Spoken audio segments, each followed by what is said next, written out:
Alrighty, according to Google Hangouts, we are now live. Good evening, everyone. You are watching RPG Enlightenment. We are going to be doing a community hour, and we are going to be talking about magic and how to play a magic caster or a spellcaster here in D&D. So I know that for me, playing a spellcaster has been very daunting and rather overwhelming when trying to make a character. So we are going to be kind of going through that process and kind of talking through some tips and tricks on how to do that. So we'll just do a quick introduction of everybody in the group so that way everybody knows everybody. So we'll start on my left. So Jim. Hey everybody, Jim here. I'm the other half of RPG Enlightenment, and I'm ready to talk about some magic and how it works, how it's done. And John, if you want to just introduce yourself, introduce your new channel. I'm John, and I'm the Crazy Cobalt, and that's how you can find me on YouTube, although we haven't done much yet. I'll see where it goes from there. And that link to his YouTube will be down in the description, along with all of our RPG Enlightenment handles for Twitter, Instagram, Facebook. And obviously, if you're here, you're on YouTube, so you already found us. So pretty much we're going to get this shindig started. The reason why I decided to do this was because for me, the first character that I wanted to play in Dungeons & Dragons was a spellcaster. And coming into a D&D environment, especially being new, never have played, trying to be a spellcaster is very hard and very overwhelming to try to make a character because you're looking at everything and you have no idea what you're doing. So this video is essentially intended to try to make that process a little bit easier. And John here is actually going to be the man for that job. He has been playing D&D for the last 25 years, and he has essentially been able to break it down for me. So I have decided to have him on our channel to help you guys. So John, why don't you tell us the different spellcasters here in D&D? There are mainly two main type, Divine and Arcane. And the main difference is one draws power from themselves, one draws power from a higher form of being. So essentially, like a sorcerer or a wizard would be classified as what? Arcane. Arcane. So then which one would be considered divine? That would be your druids, your clerics, your paladins, and some other types. Mainly the types that kind of bridge both. Like, okay. Go ahead. Like Bard. Bard is sort of the hybrid. Really? I would have never considered. So kind of, you had said this before we went live, and what are the different types of magic here in D&D? The main types of magic in D&D, it depends on if you're talking about breaking down spells or if you're talking about your casters. The two types of main casters are ones with known spells, the others are prepared spells. And the known spells are easiest. You just look in the book, the chart will tell you how many spells you get. Those are separated between all your levels of spells that you can cast. On the prepared side, you're looking at druids, clerics, and wizards. They go off of a system where you use your ability score modifier plus your level determines how many of your known spells. So that's about it on the number of spells you get and how they're prepared. So then, realistically, the main difference between the two is just whether or not they're known or just like a book, kind of. Right. Actually, for druid and cleric, you don't prepare a traditional spell book. Although, if you get into ritual casting, bards, druids, paladins, or at least I think paladins, and clerics can prepare any of the spells for their classes, but they can only ritual cast is where you don't use your spell slots, you just take more time to do it. You have to have the spell studied for the day. On the other hand, wizards, you don't have to do that. Any spell in your spell book, you know to cast ritually. Although you may not know it to cast it innately or off your spell slots. That's rather interesting. So then you had said that there are 5 different types of magic. You mind going over those then? Well, I separate them down into 5 types. It just makes it easier for me to remember. What I do is melee, ranged, area of effect, utility spells, and healing. You mind giving an example, like 1 or 2 examples per classification, just so that way it makes it a little bit simpler? Okay, area of effect. Let's start with melee spells.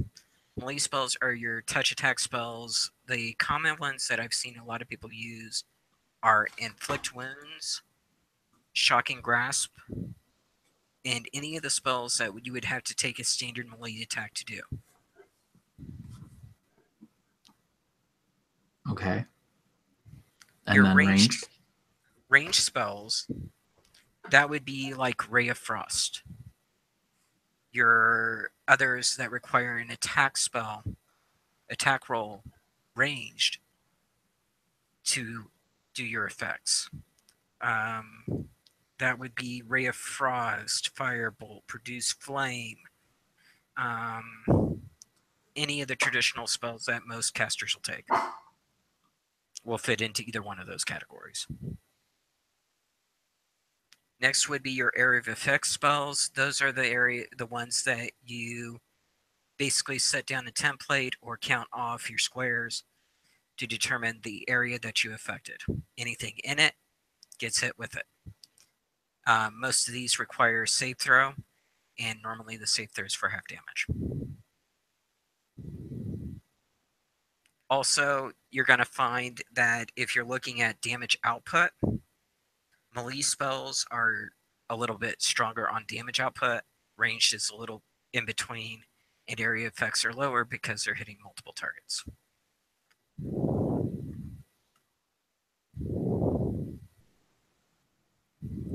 That actually makes a whole lot of sense. I really wish that I would have known a lot of that, especially coming into the hobby. And then you said buffs. Okay, utility spells. And actually, I use 6 columns. I normally don't count healing because only the divine casters can do it. Utility spells are like your flight, your one that a lot of people overlooked, Find Friends. Friends is an amazing little cantrip. All you got to do is look at someone, say you like me. They roll a wisdom saving throw. If they fail, they like you for a minute.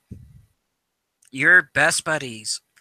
And then it turns around at the end of the 10 minutes, at the end of the minute, they know you enchanted them. I can see that coming in handy, especially if you're trying to get away or get through somewhere. Another spell that I love in that category is Message. Haven't you ever wished you had a cell phone in D&D? Yeah, especially when you split up. As long as you've got line of sight to them, you can cast Message. It creates a whisper in between you and your target. Wasn't there also one way of like doing it even through walls or something? I can't remember completely. There is, but the thing about that one, you've got either you're talking about the telepathy spell, which is a much higher level. We're talking a cantrip for message, so you can do it all the time. Or you're talking in Great Old One Warlock. That is the first level ability they get. Hmm. Wow. And then what's the next category? Then the last category I throw in there is healing. Oh, and buffs. Buffs are things that alter your ability scores, alter your ability. For example, these you're looking at Shield of Faith. You're looking at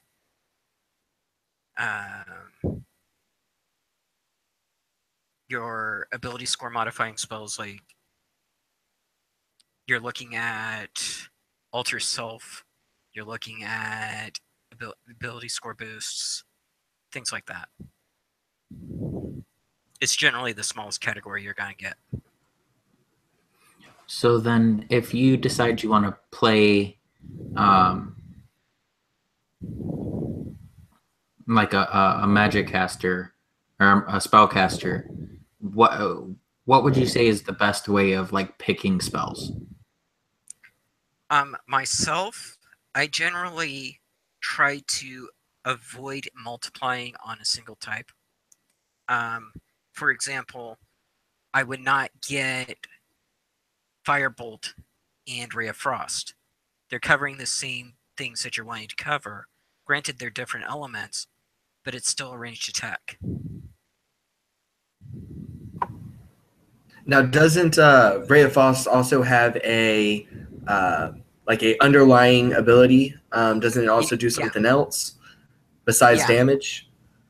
Actually, Firebolt is a 1d10 fire damage. Ray of Frost only does 1d8, but on a successful hit, it slows your target by 10 movement speed. Right. So, would you say that it would be either wise or acceptable to maybe take both of those for the let me think about the right wording there. The range of things you can do with it. So you have the firebolt that does more damage, or at least a higher average of damage, and then you have the ray of frost for that underlying ability of slowing their movement. The other thing you've got to look at in that case is one thing. You are limited to 2 to 4 of them at first level. So what else are you giving up to get that second range spell? Are you giving up the ability to do a message so that you can talk to the scout who's scouting Right. down the corridor at the edge of your vision? Are you giving up the ability to cause minor illusions? Are you giving up a melee spell in case someone gets in your face? So it's really all kind of dependent on what this character is going to be doing, or more Oh, so absolutely. built for. Absolutely. As a matter of fact, myself, I prefer to pretty much have different spell lists for each character. I primarily play casters.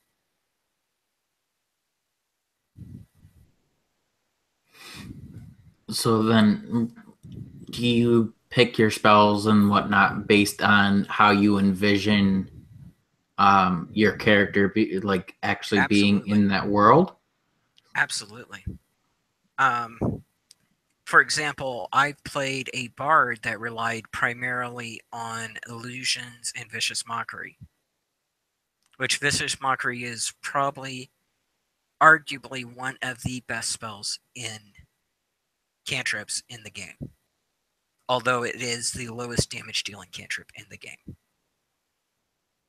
They do a successful wisdom saving throw or take 1d4 psychic damage and have disadvantage on their next attack roll. Yeah, that gives me a new perspective on taking that,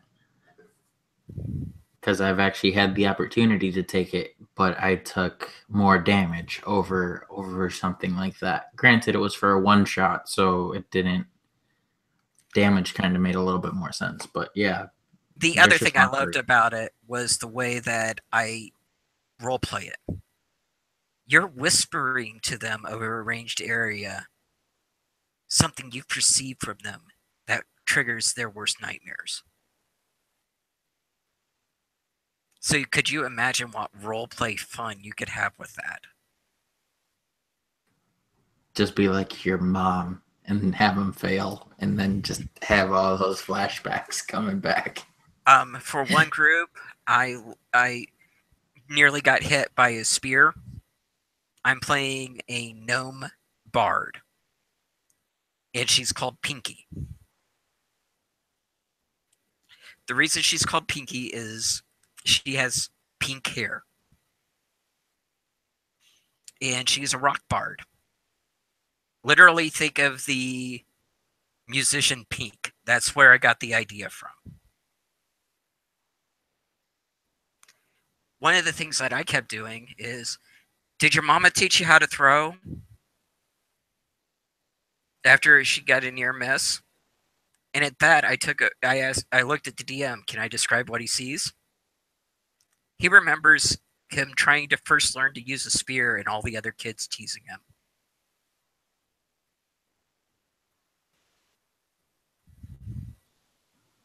That's the Yeah, fun of that a magic definitely user. has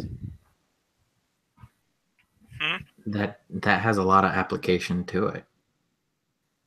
And even if you fail, that's got to demoralize them a little.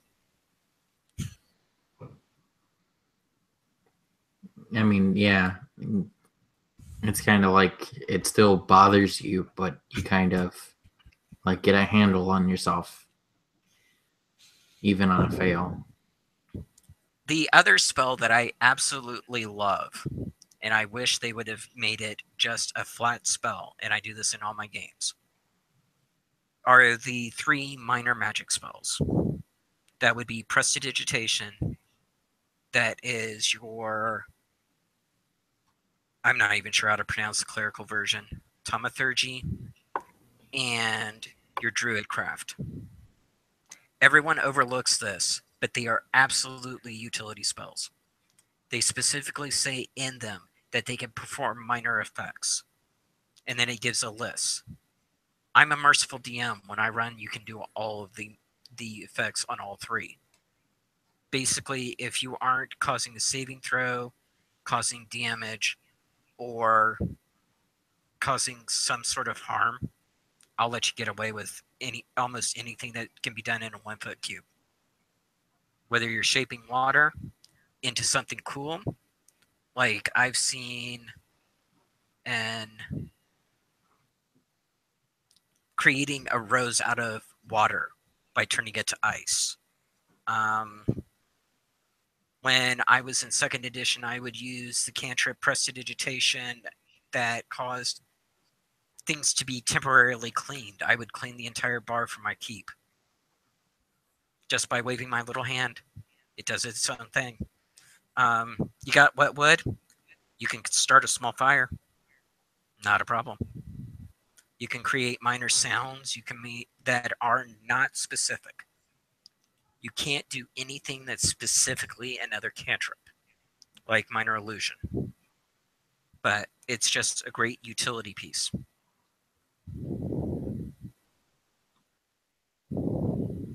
Wow. I would actually wouldn't have mind being in that game with the ice rose. That actually kind of sounds like a cool um, scenario to actually have listened to or at least be a part of. Oh yeah, that definitely does. Especially if the person is very charismatic and he walks up to a girl, creates this like ice rose. I'm having flashbacks to the first what was it? First X-Men movie where Rogue is sitting in the classroom for the first time and Iceman Bobby sits his hand on the desk and creates the ice rose. Oh, I'm sorry, no, that was another one. When that yeah, was the no, that was second. it. Yeah, was that the second one or was that the No, first this one? is the first. It was the Okay, first. yeah. But yeah, no, I'm having It's been flashbacks so to long that. since It's I've pretty seen cool. the X-Men movies. Yeah, I started man. second guessing myself too. I was like, no, was that movie? And then yeah, but no, yeah, that's a really cool way. I've actually never thought of doing something that outside the box with it. A lot of my home group actually love thaumaturgy and as well Druidcraft. as yeah, we had ironically, my mom actually loved Druidcraft Oh when yeah. she played. She likes druids, so she always plays druids, and she actually always picks Druidcraft. Um, but yeah, Funny. no, so it's really cool that they came up with that frozen rose concept. Funny enough, one of my friends, his wife has been playing longer than I have, and she is primarily a druid ranger. So she plays the same race every time? No, she'll play about anything. No, that's my mom. She always plays a druid. Always. Next time you get her playing, look into the Ghostwise Halfling race. All If right. you want a power game, that is a way for her to power game. Interesting. What it would allow you to do is they have an innate telepathy within visual. That means that while in wild shape, you would retain that. She would be able to talk to everyone. So, wow. That has a lot of uses, especially when you're trying to sneak up to, on someone and you're trying to, tell people you're playing. Well, on top of that, have you ever tried to communicate with someone who's in wild shape? Can't necessarily say that I have.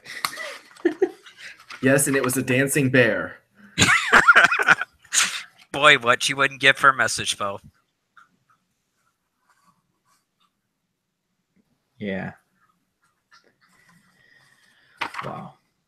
Um.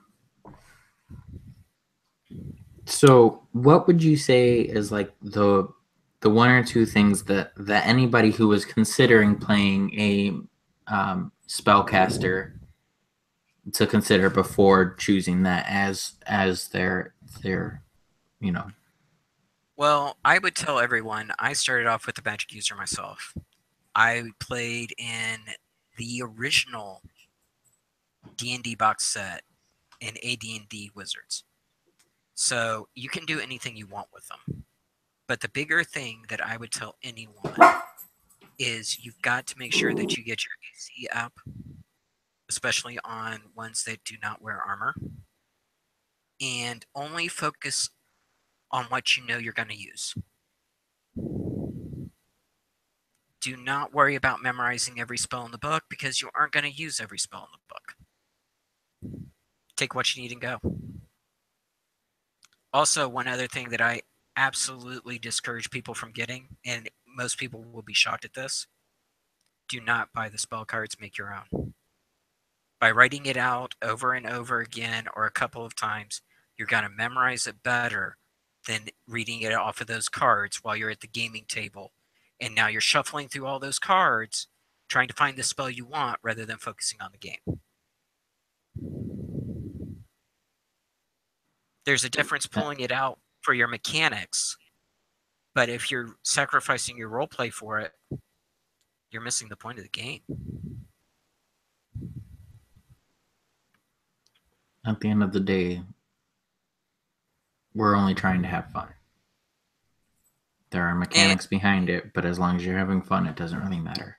And I'm sure anyone at that gaming table, I'm surely one person will notice if there's a slight mistake in what you say. And they'll gently tell you. Or not so gently tell you. We're gamers. At the end of the day, we all want to win.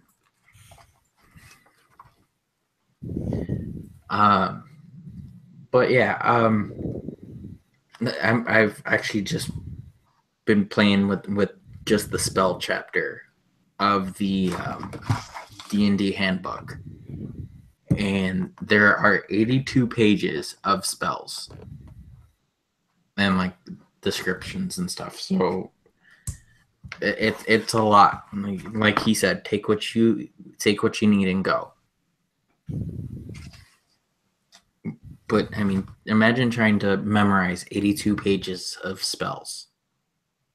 There were 3 tomes. There were 4 tomes of books in second edition that were each the size of the whole PNG. PHB. And they were all spells? Every single one of them. Just like people don't realize this, there's a reason why Tensor's floating disk is named Tensor. Because one of the original wizards that played for Gary Gygax named his character Tensor.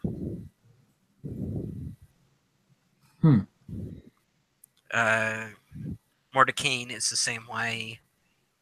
Melf. Yeah.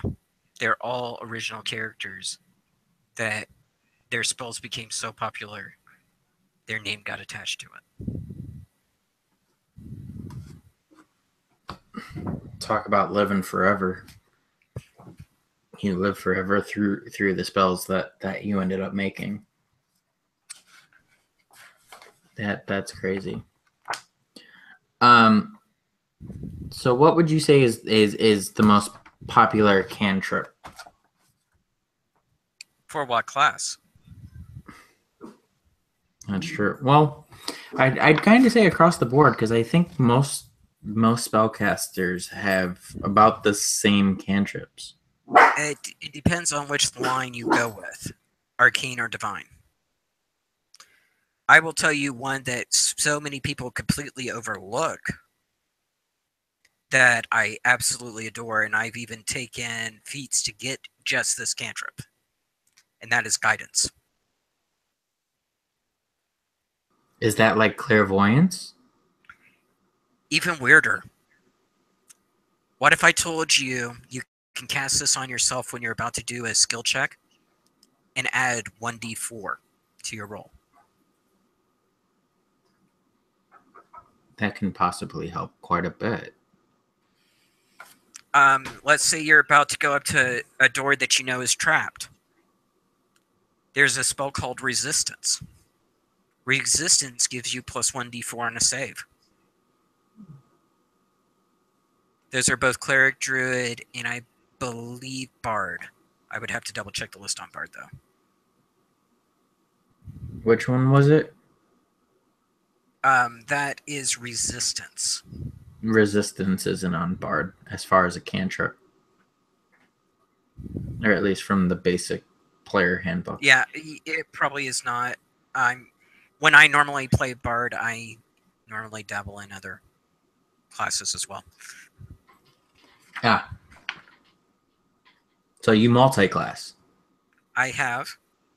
Also, I've taken characters and give them magical initiate feat. To be honest, I think it's one of the funnest feats you can get.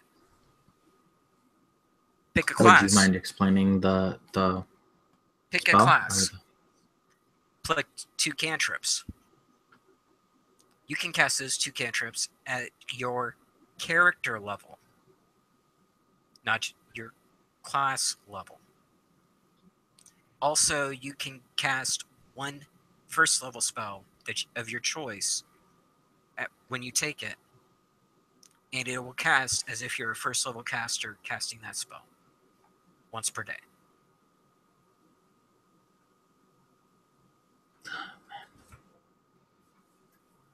That has a lot of utility.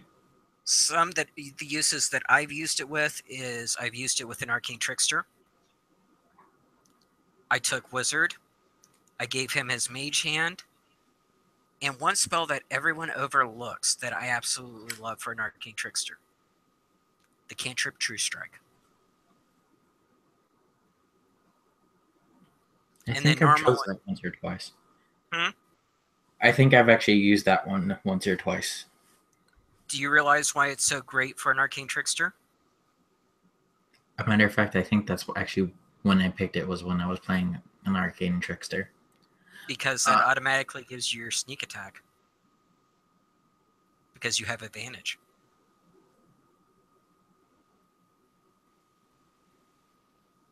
Yeah, I remember I was like the main, and I was like the one who ended up taking down the stone golem because of that, actually. Another spell that I really like is Messenger. Minor Illusions.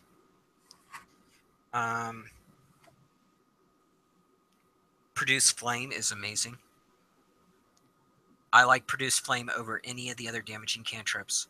There's something about being able to hold a bile of fire in your hand for up to a minute.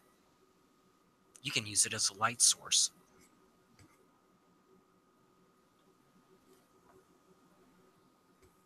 Yeah. Another that I really like is Shillelagh. If you're a druid and take Shillelagh, you don't have to worry about strength or even really dex for your attacks. It allows you to use your wisdom and it increases a wood item by 1 die. Oh, wow.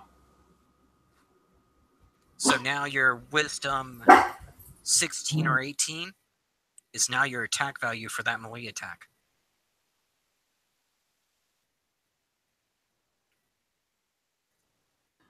So then you were telling me about like the strength thing. You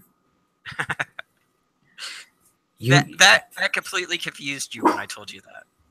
oh, But it seriously did.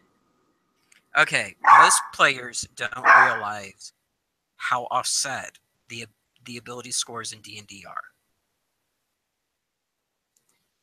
The equation for your carry capacity is 15 pounds per point of strength. So if you have an ability score of 8, you're able to carry a pack of 120 pounds. So by US military, you have to be able to carry a 100-pound pack. You technically can get out of boot camp with only a 7 strength.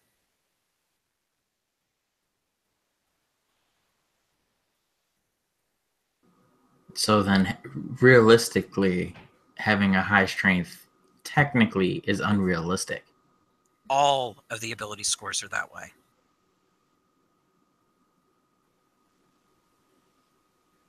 Wow. An 8 intelligence would put you at about a 90 to 100 IQ points. There's really no test for wisdom. You're talking a 16 charisma is what a beauty of a rate that would probably be in beauty contests and winning. And dexterity, 10 to 12 would be a high school gymnast.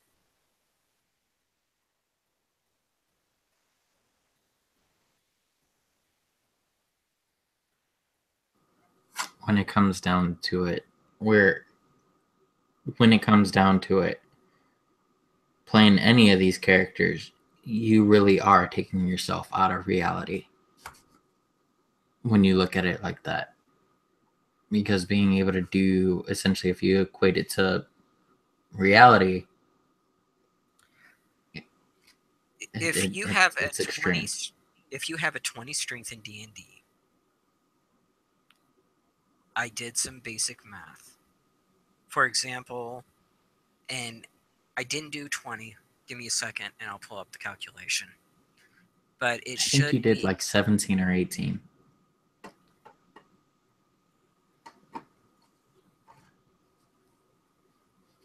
that's if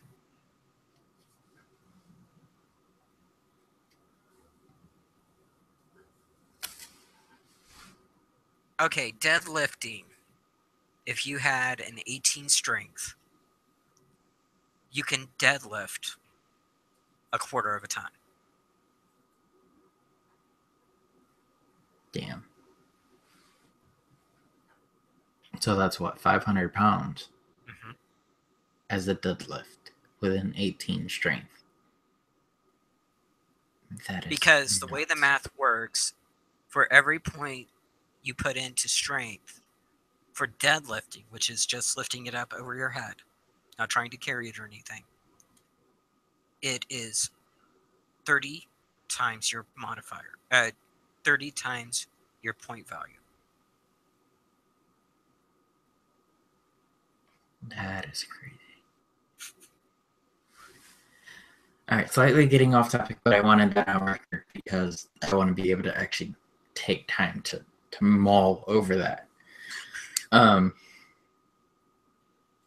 Because that is just insane. Everyone overlooks that chapter in the book. Wait, that's actually in the book? Where do you think I got it from? It's under carrying capacity. Holy moly. All right, now you got me curious, but I'll have to do that a little later and go through like the math portion of all of it and figure out what the hell's going on. Actually, 5th edition is technically the reason why the main ability scores listed in the book are listed at generally 2 lower is because the proficiency modifier. In original D&D, you would start out with a 0 or a +1 to your attack. With 5th edition, as long as you're proficient in the weapon, you're automatically starting at 2.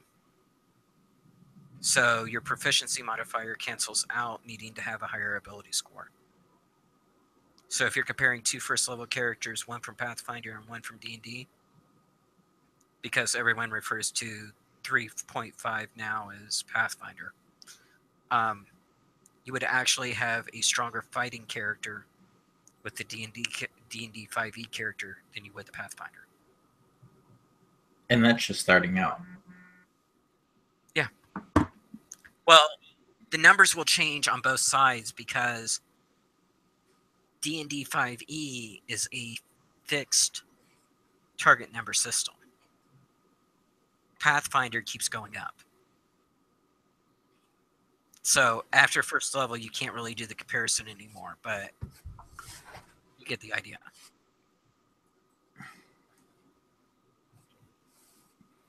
Wow.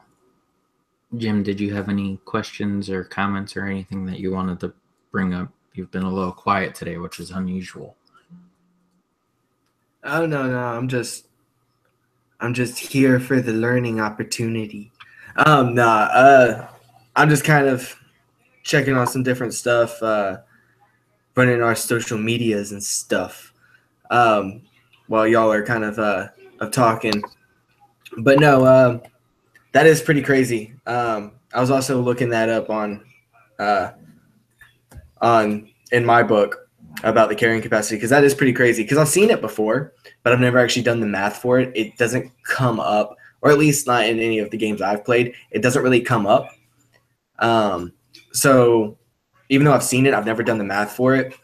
So you pointing that out actually kind of had me a little bit skeptical at first. I'm like, that doesn't sound right, because I know it's like 15 times the score. So I was like, okay, but let me go back and actually check that. It is pretty crazy. If you don't believe him, go look in your book. It actually does say all that. It's pretty crazy when you not only read it, but you actually have that thought in your head that this is actually how much you can carry and lift and stuff.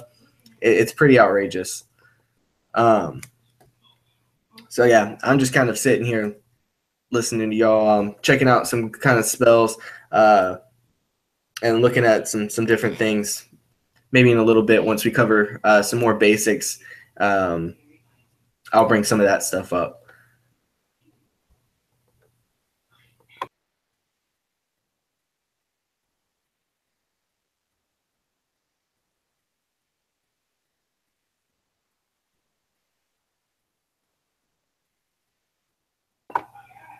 Hey, Josh, you're muted. Okay. I knew that. I knew that. Um, if you don't mind, John, if we can just kind of go through some of the basics of just like building a spellcaster. Um, The rule of if you're thumb on that a, I go ahead. go ahead. Go ahead.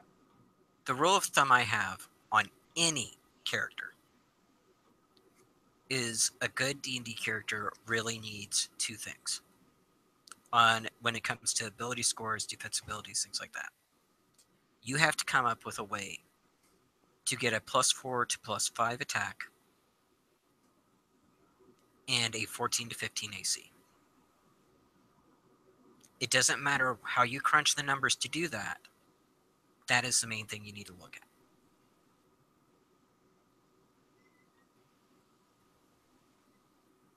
Because when you adjust for the monsters, most monsters have a 9 to 11 swing on their attack modifiers. So once you get a 15 AC, you're looking at only a 30% chance of getting hit.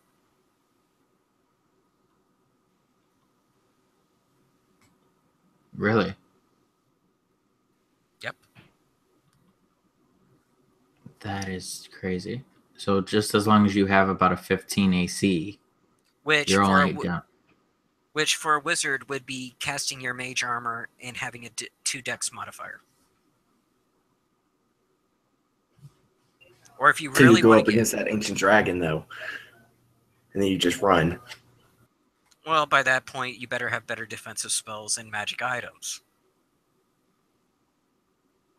You got a point.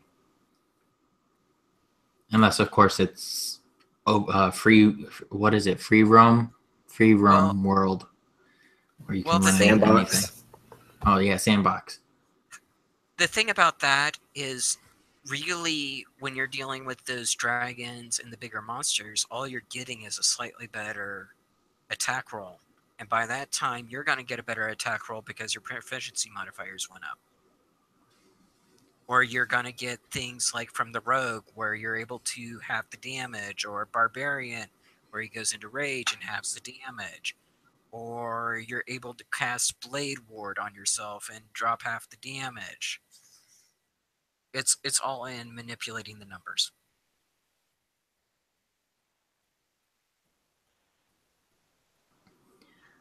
Wow. So To be honest, realistic. Go ahead. to be honest with you, 5th edition is probably, it's either 4th or 5th edition that has been the most difficult to kill a character in. Really interesting. 4th edition is where they refer to the hit dice heals. That's where that started. And 5th edition, by the time you add on your save throw versus death, that gives you generally 2 chances to save someone. And even after that, there's the spell, 3rd level spell Revivify, which can revive a corpse within an hour. Oh wow. So even if the person completely fails all 3 of their saving throws, you can still technically revive them. It's only a 3rd level spell. Granted, it's a little pricey. I think it's like 2,000 gold of material components you're going to lose, but I would say the guy would be willing to pay you back. Damn.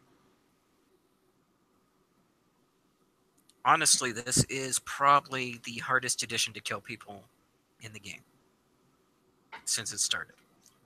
I remember my first character was a wizard, as I told you guys.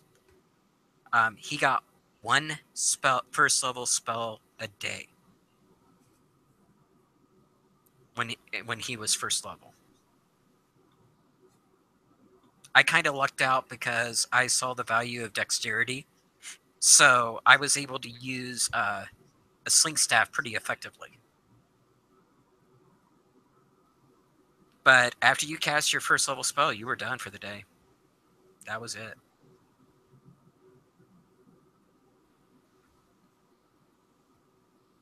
That's crazy.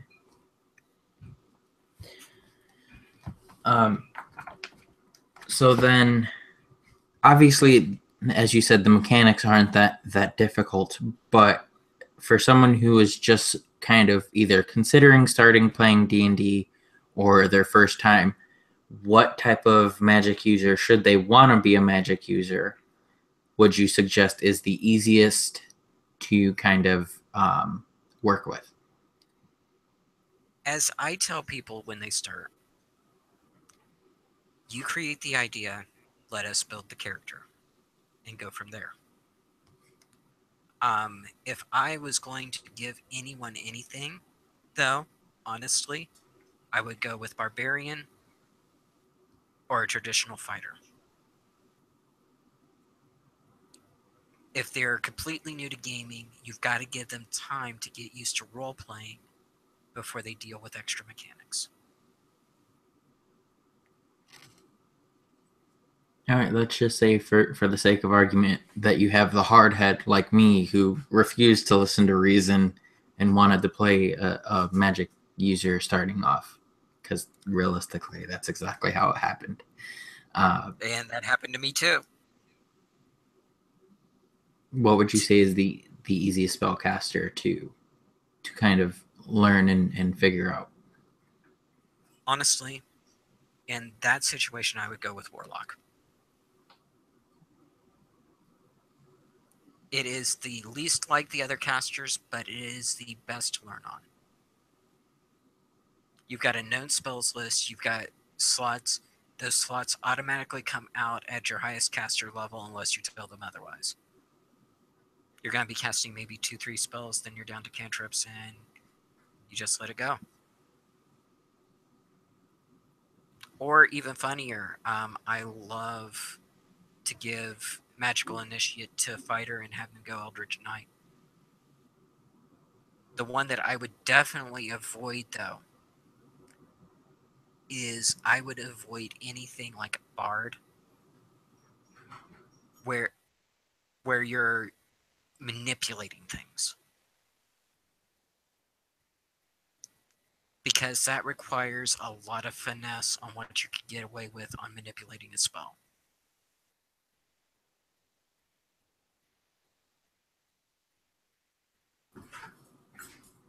I honestly was not expecting you to say Bard. Bard is the worst to start with. Because it's pulling on... You're basically pulling on illusions, a little bit of healing, and basically light mind control.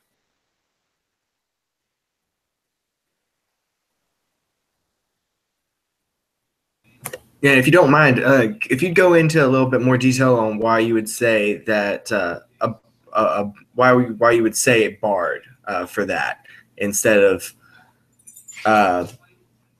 really anything else. Why would you single out the bard for that instead of another class? Okay, clerics, on the other hand, are... You mainly use your weapons and then a few offensive spells. On your druid, you're either using your wild shape or your terrain-based magic, which are a mix of offensive and defensive. It's not really manipulating things. It's not really trying to figure out how far you can go with this minor illusion, how much you can do with Dissonant Whispers, which is honestly one of my favorite spells in the game. If you haven't tried it before, Dissonant Whispers does 2d6 psychic damage. They do a wisdom saving throw, or they run in terror. Technically, that's their own movement, and the spell even says that. So that means that all of your allies that are around them would get opportunity attacks when they flee.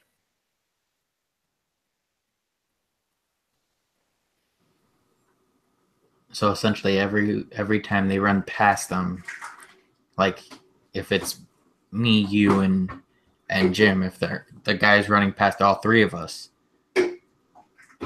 every time they try to pass us, we get an opportunity attack. That's crazy. technically you would only get one opportunity attack. It only lasts for 1 round. But let's say you are both flanking him, trying to do some attack value. After you've done your attacks, I do Dissonant Whispers. I can even do it as a reaction with a locked in action after you go. Basically a called action and a readied action. And then after you guys take your attacks, I give you one last parting shot. Plus I do my own psychic damage.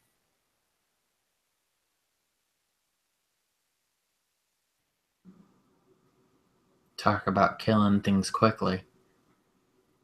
The other part of Bard that I love is if I ever play a Bard, I'm always College of Lore. At 6th level, you get to pick 2 spells from any list. And it doesn't have a level cap. What that allows you to do is you can take, for example, some of the paladin spells that are area buffs that they would not get themselves until 8th or 10th level. You're going to be able to do at 6th. Because all it states is you've got to have the spell slots to be able to fuel the spell. Bards are a full caster, paladins are a half caster.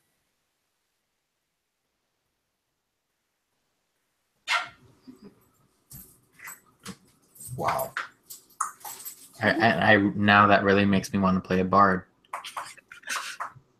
The other part of Bard that I absolutely love is if you go with the Knowledge Bard, the College of Lore, you're also able to use your ability, Bardic Inspiration, to reduce an attack value.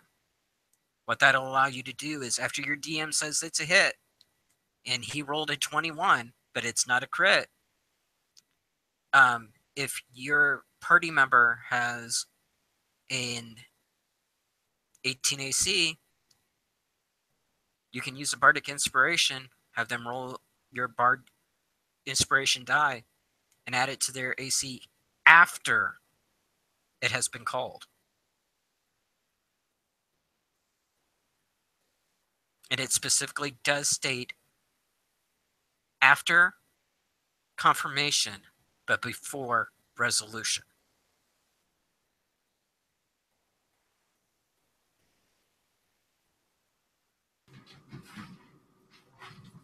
Yeah. Okay. Now I want to play a bard. Jim, let's do a game, and I want to be a bard. All right. Here's the only requirement: everybody has to be a bard. We'll just have to play them differently. Oh, that would be an interesting game. Yeah. All I can see is I don't know if you've ever seen White Collar, but like that's all I'm picturing right now is like white collar criminal bards just running around doing all kinds of crazy things, getting into all kinds of trouble. Oh, we've done that. Although we diversified a little. We had an arcane trickster, which that is one of my favorite classes. We had a paladin, but it was a crazy paladin. There is a halfling goddess that is actually twin spirited. During the creation of the halflings, she had a personality break. She is both the halfling god of protection and their goddess of thievery.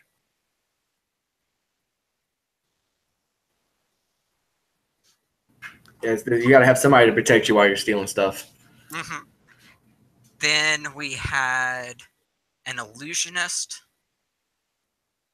a shadow sorcerer. This was in 3rd edition. And a blade dancer, which would translate into a shadow monk.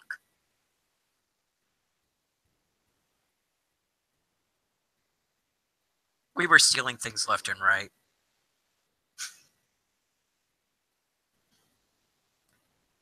Not a single person in that team would have under the equivalent of a +5 stealth in 5th edition.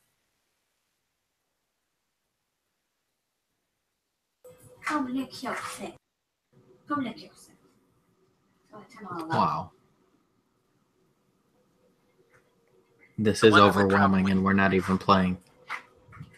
the one that would probably floor you is I have an arcane trickster with a +18 stealth.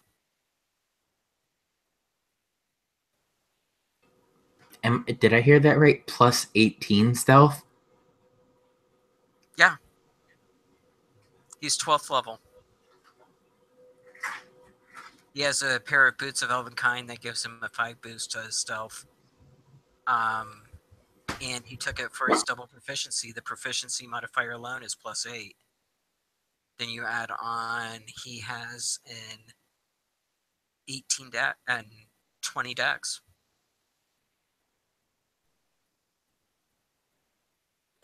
So essentially, even with like a nat 1 on dice, there's still a possibility of actually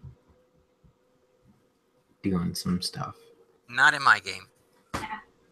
I do auto fails on ones. But if you want something truly insane, most people don't play stealth right either. In 5th edition, your stealth is based off of your passive perception. Unless you're actually looking for someone, you don't roll.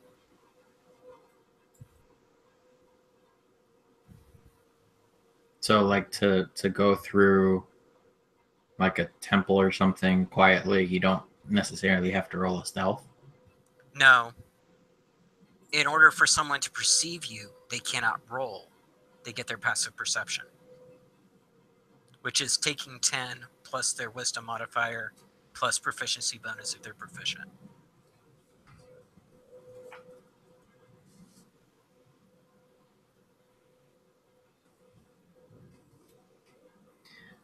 All right, we're getting a little sidetracked, but I'm completely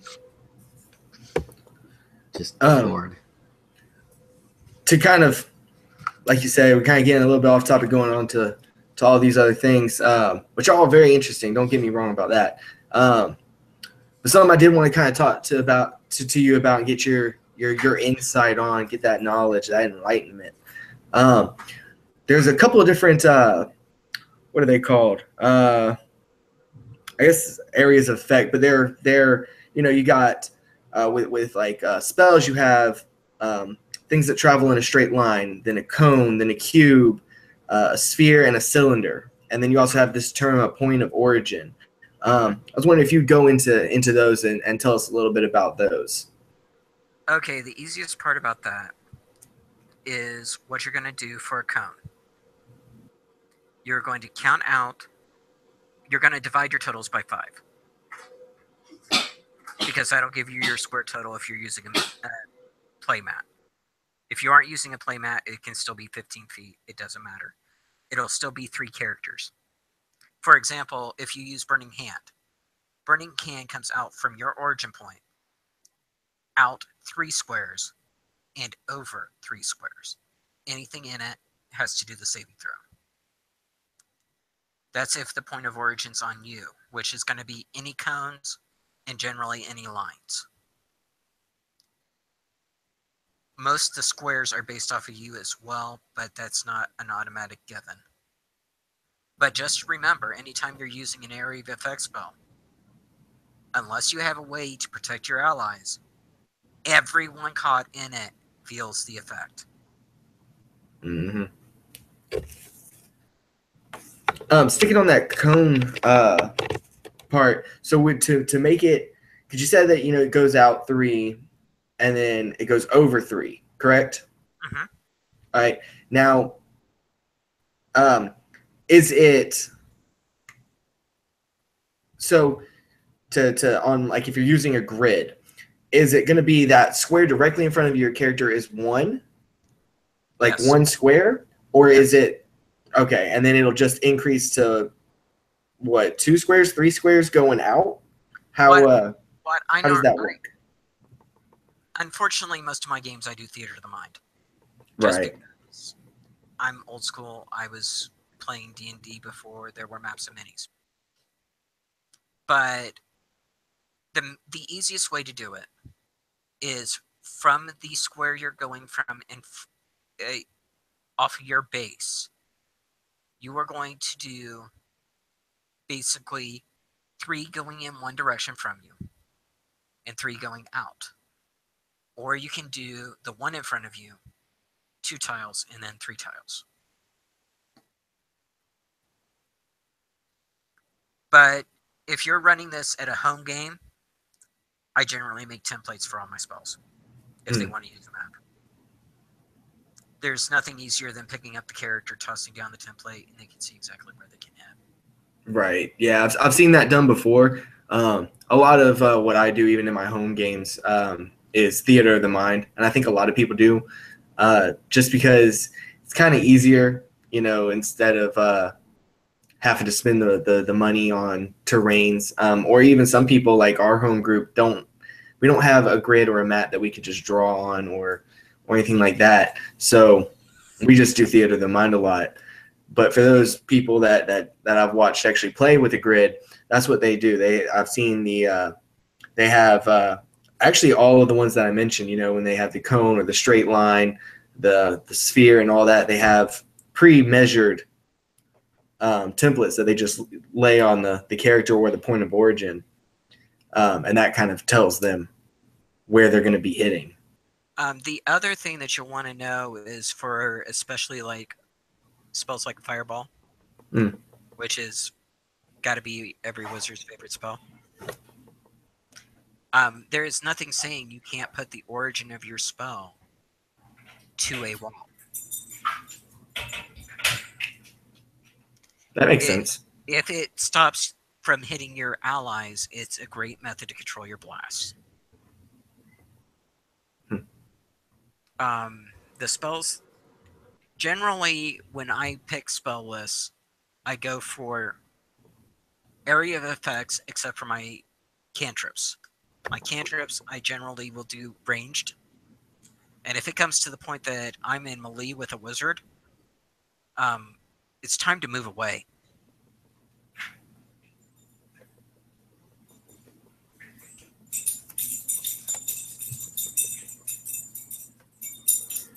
So, Jim, I know you wanted to do some roleplay examples. You want to pull one of those out your hat? Yeah, but I do want to kind of expand on one idea first, because you brought up Fireball, and it's probably one of the more well-known spells, just because, like you said, it's like every wizard, every pyromaniac's dream to be able to throw this giant fireball that just blows up. So let me give you a scenario, and I want you to tell me if this is how it would work or not. So if you have something like a giant spider that is climbing down a large castle wall, stone castle wall, so if you light it up, it's not going to catch, and you blast a fireball at it, is it going to cover the area of the wall, or is it going to expand outward into the air? How is that? It is a globe. Okay. So if you're dealing with a terrain that has an elevation difference, it will follow the globe. A lot of that will be determined by your GM, though. Some GMs are picky on how they do it. Some people aren't. I tend to be one of the more casual Magic users when it comes to Magic using in my games. Okay, gotcha. Yeah, I guess you could say I try to use as much of the rule of cool as I can do. Yeah, that rule of cool is always a good thing. Yeah, it's just when you brought up Fireball and you were you made the example about putting it up against a wall to kind of help avoid damaging allies or anything like that. That just popped into my head, and I was wondering how that would work. Yeah, I personally wouldn't have a problem with it. Other DMs, it depends on how they want to run their game. Right. Yeah. Makes sense. GM rule number 1. But yeah, I kind of went through and found some spells that at least I feel like people may overlook. I know on several occasions I have. And I just wanted to get your opinion on them, how you would use them. And maybe even do something off the top of your head where it's a unique way of using them, something that's not obvious. Like you said, you've been playing for 20, 25 plus years. That's a long time, and I'm sure you know all of these spells, and you've probably at least used them all once. I wouldn't guarantee all of them once, but we'll see what you got. Or how about this? I'll rephrase that. You've probably at least seen them used. But like the dream spell. So for those, give me 1 second. No, back up.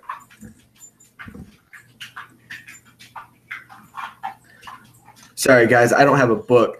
I'm new tech. I got it on my phone. But that also sucks. Let me pull up my handbook because I want to make sure I'm reading the right version of all of these spells.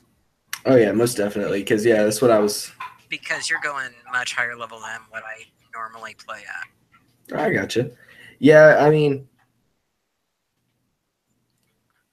see, I'm one of those people that, and I've been told before that like when I run one shots and stuff, I normally put my players, their characters at high levels, and they're always like, "Oh my god, I've never played a level 15 character." First campaign I ever played in, we were like, I think we're at like level 16. So I will warn you, you may not want to do that with me.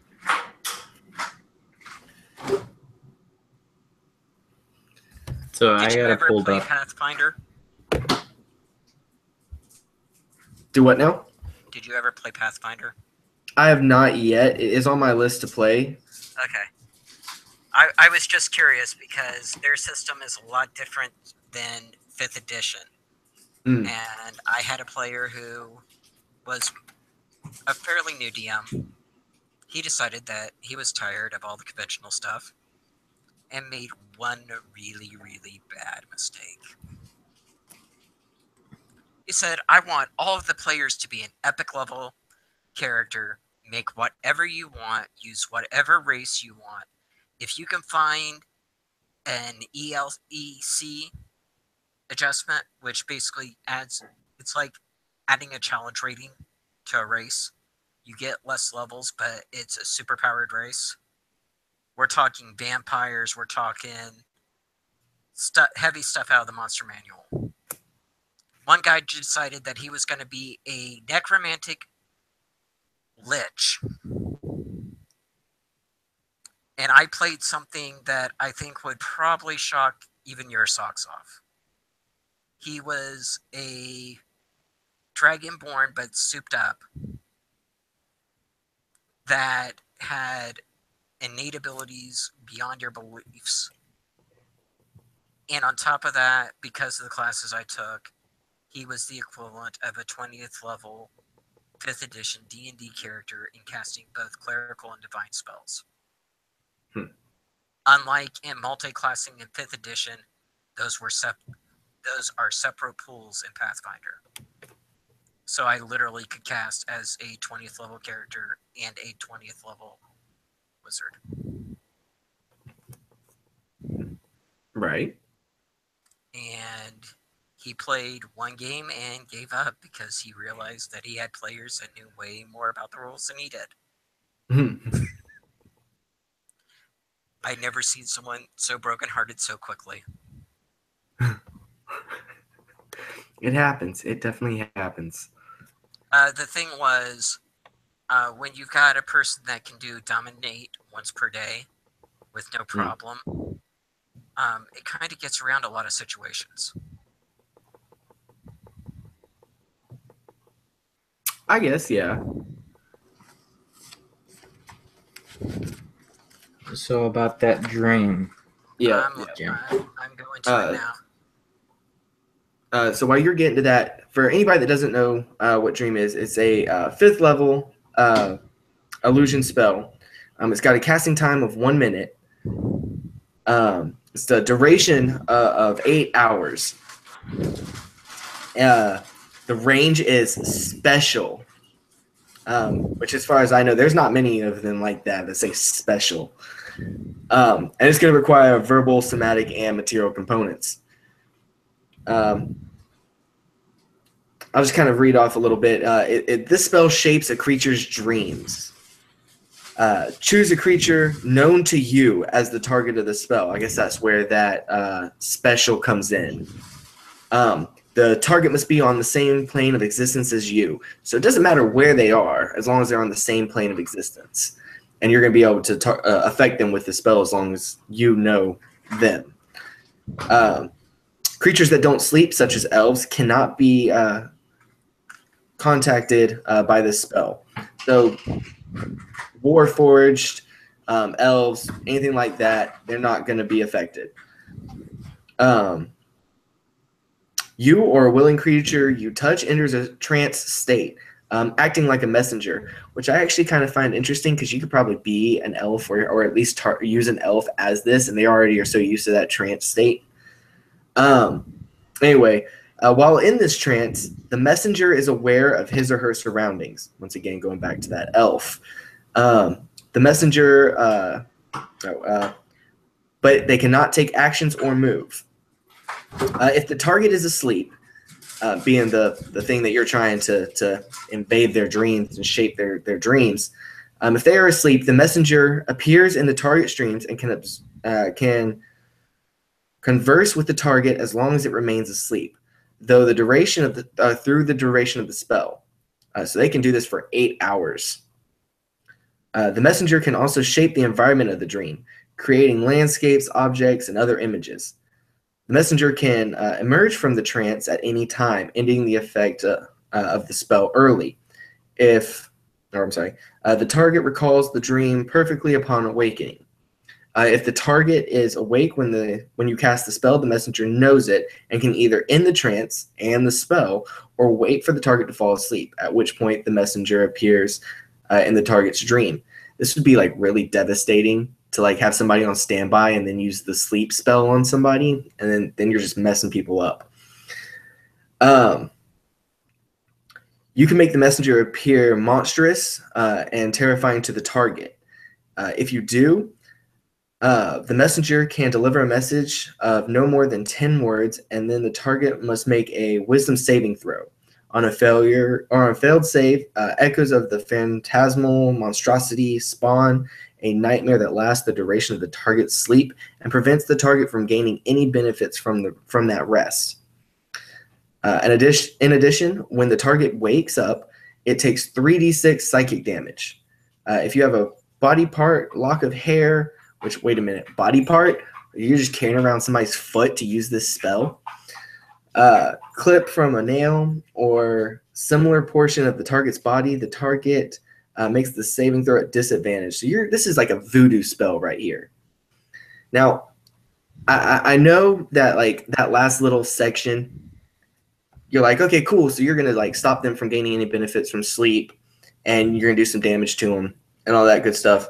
But I can't remember anybody even talking about trying to use this spell. I mean, I've played not as long as you have, but I have a little bit of experience in it.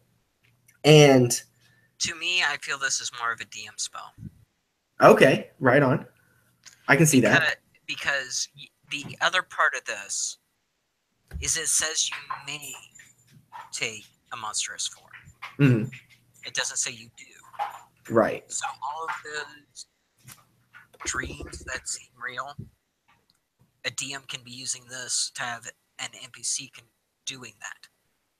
Mm-hmm. Right. Also, this would be great for a communication-based spell.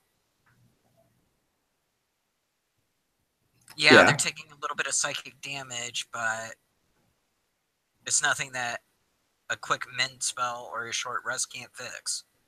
You're dealing with characters that are going to be at this point level 9 to even be able to cast it. Right. So 3d6 is not damage dealing really for that level. Right. So like so you kind of mentioned that, this is like communication. Is that how you would use it as a form of communication? It would be more of a desperate type because Mhm. you have to look at the range. It depends on what setting you're doing. If you're doing, for example, if you're doing this on Aeronaut, which is at Click's world, you could actually potentially go through the bleak storms because all it states is on the same plane. That would probably be one of the few ways that you might be able to communicate. Right. Yeah, that would make a lot of sense. Especially in that scenario. What I would honestly, after reading it really through, because I skimmed over it a little bit, but is like I'm picturing Inception. That is pretty much the spell. So I mean, like, and like the situation that comes into my head is, you're trying to convince a king of something because you can, you can manipulate the landscape and Also, objects and such. So you absolutely, create lots of that would work. situations. That would absolutely work. But to be honest with you, silent image combined with minor illusion could do almost the same effect. Mm. They would just be conscious. Right.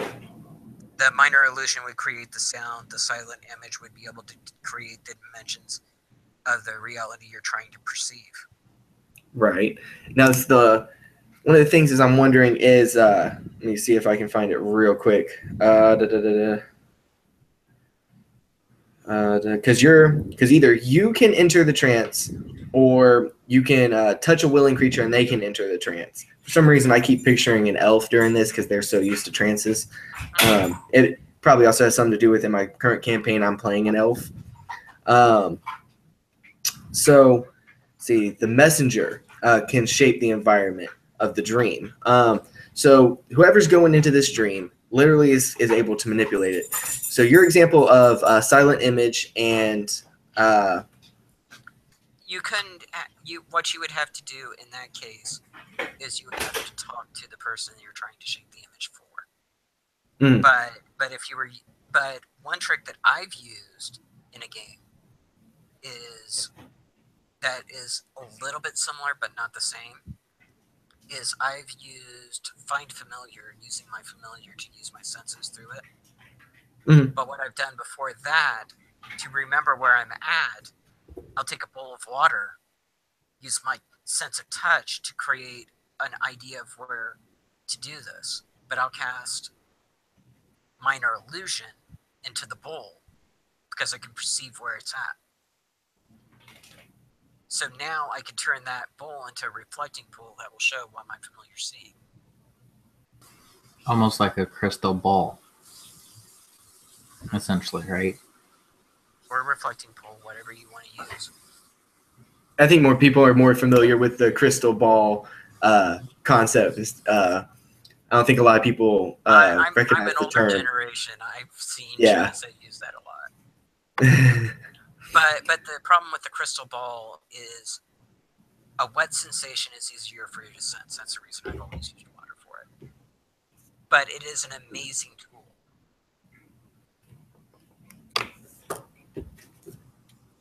Which that is another thing that my arcane trickster loved. Find Familiar is one of the best spells in the game, and hardly anyone ever uses it. Oh yeah, I've seen it used. I can't remember what game I was watching, but I saw somebody use it, and the way they used it was really cool because it was basically they were causing their familiars to be like kamikazes, um, and just sending them off basically to die, and then they would just use find familiar again. Actually, you wouldn't even need to do that unless they actually died, because according to the spell, you can actually put it into a dimensional pocket. Once you put it into the dimensional pocket, you can pull it out anytime you want. Oh right. So you can send it out there to investigate As long as it hasn't died, it can revert back in and go back into the pocket. Although I do miss the fact that in previous editions there were actually a negative side effect if you let your familiar die.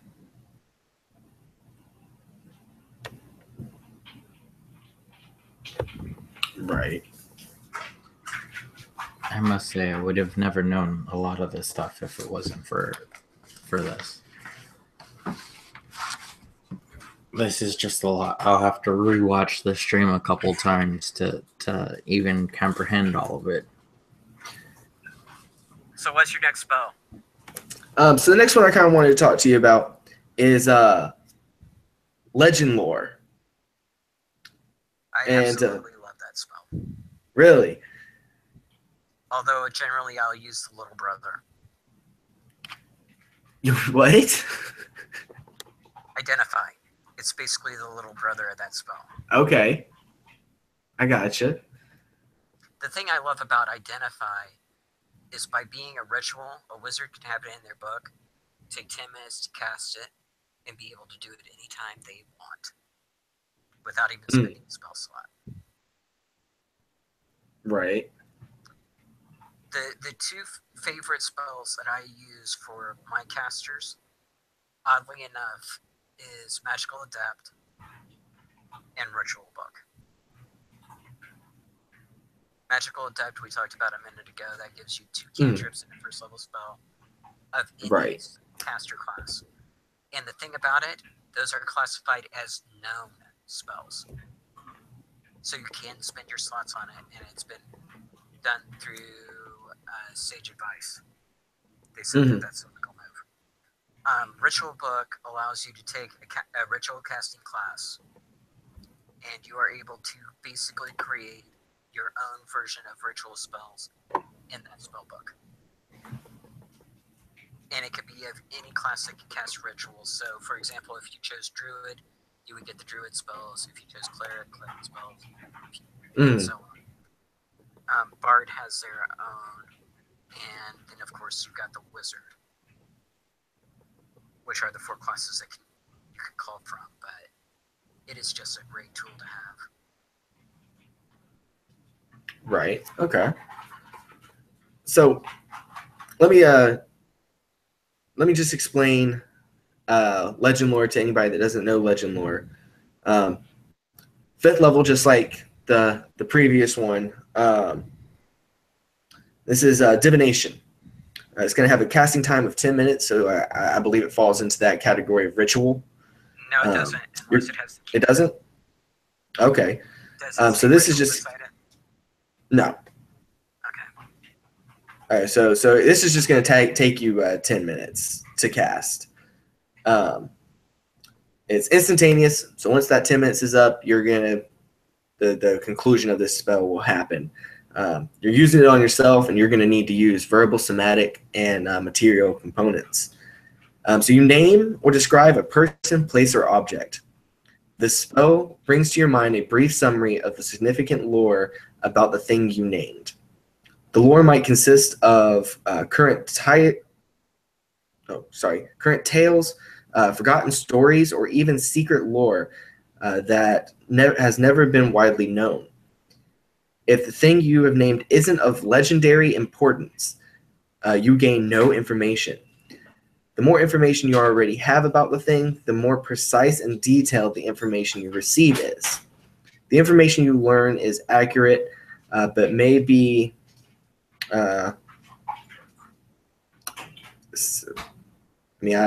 sorry, guys. Don't have my glasses or anything.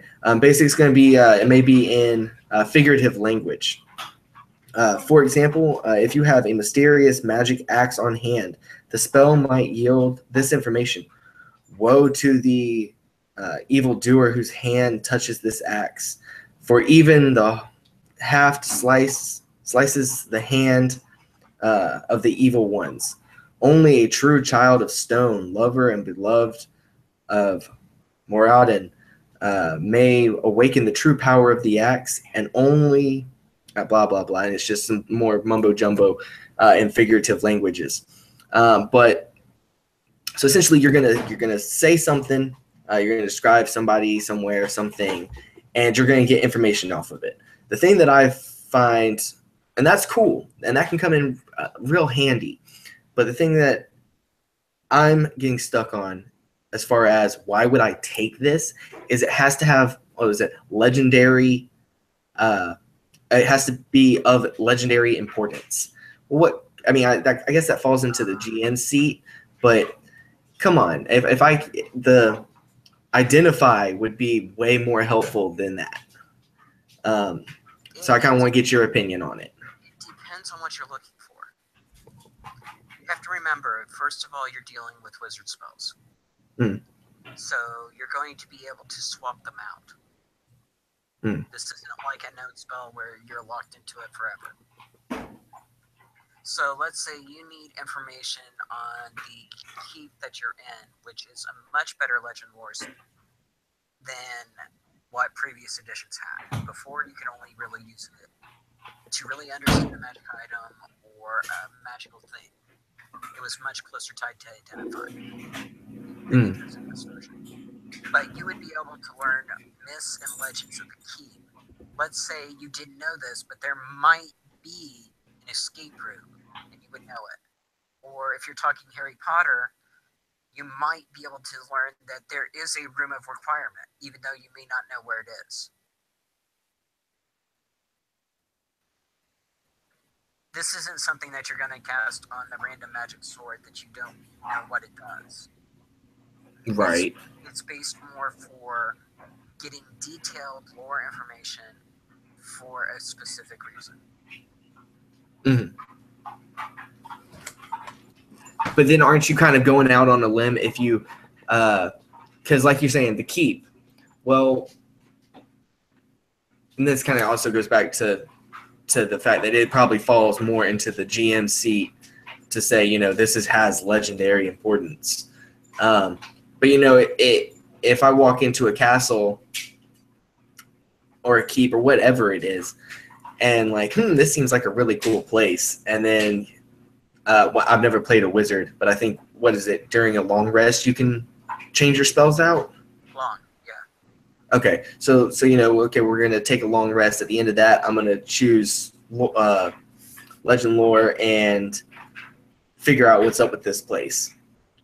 I mean, to me, this is just my opinion on it, that I'm kind of taking a chance there, because this could be literally have no legendary importance whatsoever, and now I have to wait a whole nother, essentially a day, but until our next rest, rest, to switch it out. The thing I've got to ask you is, first, you're dealing with a 5th level, with a minimum of 9th level wizard to get a 5th level slot. So that means if you've got at least a 4 modifier, you have 13 spells you can pick. Who cares if one slot out of that 13 spells is legendary? Because you intentionally did it to rule out that there isn't some significance that you don't know about the place you're at.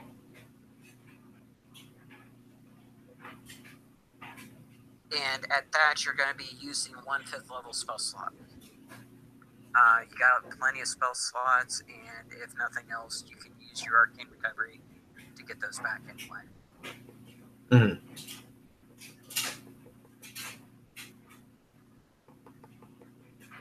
Yeah, like I said, I've never played a wizard, so yeah. The problem that you're running into is you're looking at high level spells and taking them out of context. You got to look at the balance with the rest of your character. You've got 12 more spells. Explore on that a little bit for me. You've got 12 more slots to pick from. To pick your spells from. Right. You're never going to cast all 13 spells you know. Not going to happen. A good wizard is going to have utility spells placed through there. And if you don't get anything out of it, at least now you know there isn't any short-term upcoming importance to this place, or there wasn't any ancient problems that you may have to be dealing with. Right. Just like kind of going off of what you were saying with like you would have to be a minimum of a ninth level caster or wizard. I'm sorry, to start getting those fifth level spells. Relating to like what I was saying about it is like ninth level you get one fifth level spell slot. I wouldn't, like I said, this is also just my personal opinion. I wouldn't want to waste that. Then again, I also have not looked at the other fifth level spells for a wizard. But I'm sure that I personally wouldn't want to give that fifth level spell slot up for something else without knowing that that what I'm giving it up for, being legend lore, that it's going to yield some kind of result. Okay, here's the other question I have for you. Are you familiar with Arcane Recovery? No. Okay, Arcane Recovery allows you to recover half your level of spell slot levels back at a short rest. Okay. So what that would mean is, let's say you round up to 10th level. Let's say your caster's 10th level. First of all, that would give you a second 5th level slot. Right. And on top of that, you would be able to do a level 5 Arcane Recovery. Granted, you couldn't gain a bunch of lower level slots, but you could gain your 5th level slot back. Right. But yeah, so I mean, if you have multiple 5th level slots or spells that you know, then I could definitely see like that all day. To be honest with you, once you get to 5th level, the spell choices become generally more utility and more utility. Right. Because at that point, you've got a bunch of lower level spells to throw out at things and keep going. Also, you could use those 5th level slots to, for example, add an extra 2d6 to your fireball. Right. Yeah, you're bumping up the spell slot that you're casting it at. I mean, there's tons of options, but it also depends on your playstyle. If you are mainly concerned about your damage and doing this and doing that rather than utility spells, you're completely right in saying Legend Lore is not the right spell for you. But if, for example, the other class that can get it, if I remember right, is Bard. A Bard learning everything about the keep they're in, could you imagine what that would do to their performances and how much they would impress the nobility? Also, their spells are not as offensive, so they have less reason to go for an offensive option.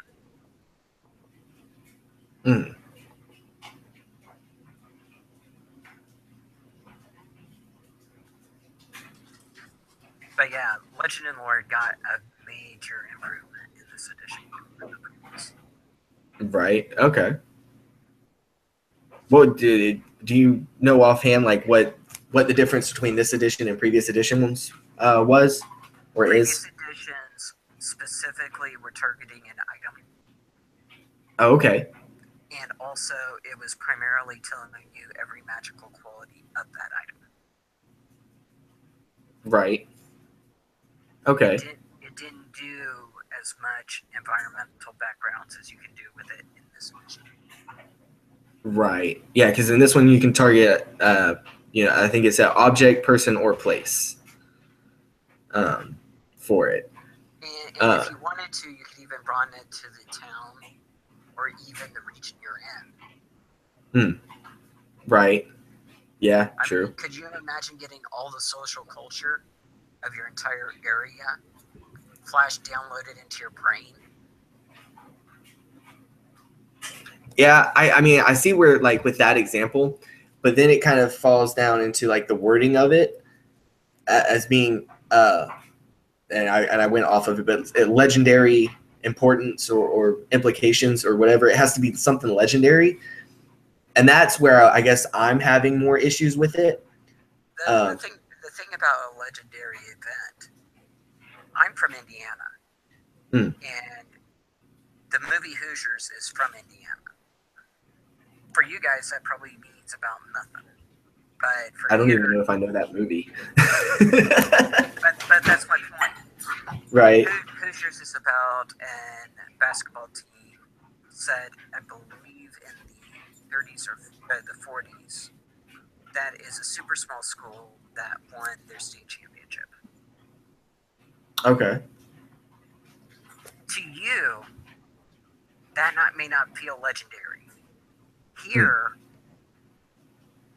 the Pacers put on special uniforms for them. That's our local the basketball team. Right. For the anniversary of it. What your interpretation of a legend is it's all in the eye of the beholder. Mm.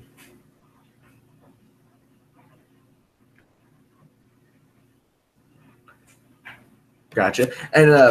And last little tidbit on this is kind of looking at it, and you saying, you know, once you get to that start getting those 5th level spells and stuff, you're going to start, it's going to be more utility. I can definitely see what you mean, looking at all the different choices. And I could understand having legend lore, but could getting your opinion on it, would you see it justifiable to pretty much just go around using legend lore, or do you think that it would be something that you would just kind of hold in the back of your mind, like, I can do this, and then when need be, pull it out? I'm going to be honest with you. The more high level you get, the harder it is to come up with a challenge. Okay. So as you're increasing your spell slots, more damage isn't necessarily the answer. Legend lore can potentially give you the key to a puzzle. I can see that. Legend and lore can potentially tell you how that noble came into power, so you would be able to charm him a bit better. You got to look at the contents, because to be honest with you, I hardly ever play anything about 10 levels. Right. Because at that point, I have to throw either so much at you or make things so difficult for you that you're going to be pulling out your flip phone trying to find out this riddle that either I made up or I pulled off of an obscure site. Right. And what in the fun is that? I can put you into a low-level game, and by the end of the night, you're going to be saying, wow, that was amazing. I thought I was going to die so many times. I was going to do this and that and this and that. I just ended a campaign that I ran for 4 months at a gaming store. And the players were amazed. We hit 5th level. Right. They loved the story. That was it. I gave them options of moving forward, and that's where we left the game. But the thing about it is, once you start getting to the higher level stuff, dragons sound cool, but a 5th edition dragon isn't my dragons. None of the dragons anymore have magic, which kind of defeats the purpose of a dragon bloodline sorcerer. I mean, are you saying you were a descendant of Tiamat or Bahamut? Because those are the only ones that are wielding magic. At least from what I've seen.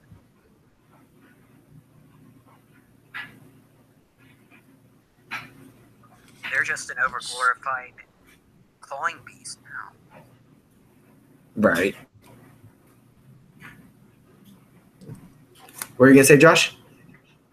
So out of the 5 different categories that you put spells into, if you're, you know, picking spells and all that, how many should you dedicate to each of the 5 categories? Because you said there's melee, there's ranged, buff. be honest with you, it depends on what style you want to play. I've had a bard that run that her only offensive spells were Shatter and Dissonant Whispers, if you count that as a damage spell. She was mainly using it for the avoidance factor. And Vicious Mockery.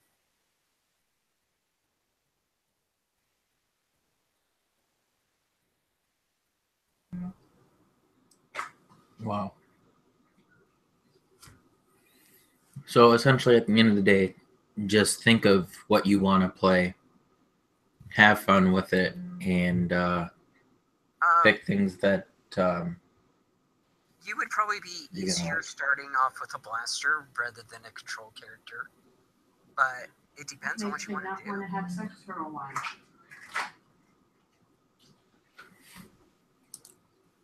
Well, John, it was definitely awesome talking with you. We're coming up on close to 2 hours talking, so a little bit longer than I had originally thought it would be, but it's been awesome to kind of break down some stuff with you. So unless you have any last minute questions, Jim or John, if you have any last minute comments about Magic and how to play. I have a curious question for you guys. What do you personally think of Magic Missile? It's overpowered. No, not at all. It's underpowered. I mean, I can understand, but I've played with somebody that literally that they just like hung back and that's all they used, and it may be because of the situation and the DM that I had, where literally they were never touched at all, and while yes, my character was a melee fighter. And so I expect to be in the brunt of combat and, getting hit. I have no problem with that. But for them pretty much just to be behind a rock and just be like, pew, pew, pew, pew, with magic missile after magic missile, it gets boring to me to see that. And then just keep not so much accumulating damage per missile, but because they can increase the number of missiles. But what if I told you if they were willing to risk an attack roll, they could have been doing 2 to 3 times the amount of damage? What do you mean? Magic missiles only do 1d4 per bolt. Right. If you threw out things like Chromatic Orb do 3d8. Right. So you're literally half the damage capacity because it's a lock-on spell. Mm-hmm. No risk, no reward. I mean, yeah, I can, like I said, I can understand where you're coming from, but it's that auto hit. It's 1d4 plus 1, which that's a minimum of 2, maximum of 5. So yeah, that by itself isn't whoop-de-doo. You mean max, you did 5 damage to me, but then max, you could also do 15 damage to somebody per turn. Mm-hmm. So. And like I said, it may just be my experiences with it that I feel that way. Well, but I think it's a little bit overpowered to say that, they auto hit and everything. The thing that you've got to look at when you're dealing with spells is the increments of damage.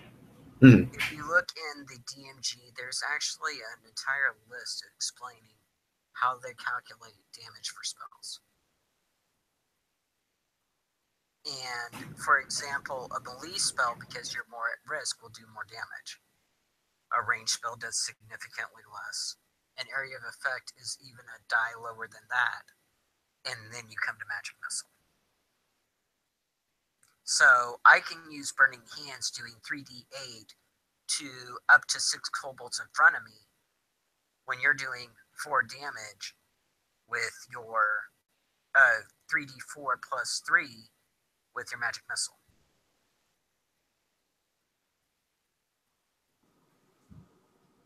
Wow. Right.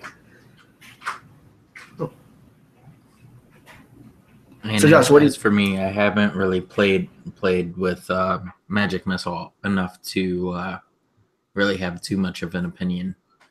It's always something that people I always feel try to choose, just for the popularity, but I don't necessarily have a personal opinion. I just threw that out there because one of the most used spells, and most people don't realize it's one of the least damage output spells. Definitely have to consider that.